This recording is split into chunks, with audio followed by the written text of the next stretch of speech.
इसके अंदर ना असल चीज़ है, हमने दाने को देखना है कि दाने के साथ क्या होता है। मैं आपको दाना इसके अंदर दिखाता हूँ। साइलेज के अंदर जो असल रिक्वायरमेंट है ना, ये देखें, ये मकई का दाना है।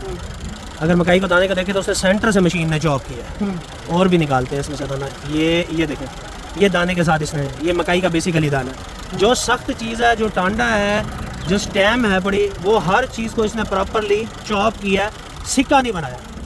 और जो दाना है वो नज़र ही नहीं आ रहा, इतना उसने अच्छा उसको। ये देखें, ये दाने का पीस है। अगर मैं अकेला हाथ पे रख के दिखाऊँ तो इस टाइम ये मकई का दाना है जो कि बिल्कुल क्रश हो चुका है। ये असल साइलेज की क्वालिटी आपको बड़ा अच्छी तरीके से नज़र आ रहा होगा क्लियरली। ये जो वाइट आपको इसके अंदर बिल्कुल क्रश हुआ हुआ मटेरियल नज़र आ रहा है, ये बेसिकली मकई का दाना है जो कि प्रॉपरली साइलेज के अंदर क्रश होना चाहिए। साबित दाना अगर मकई आपकी साइलेज में आ रहा है तो इट मीन साइलेज आपका बिल्कुल ठीक नहीं है। ये इस टाइम अगर आप कहा जाए तो दुनिया का सबसे बेहतरीन साइलेज तैयार होगा इस चॉप मटेरियल।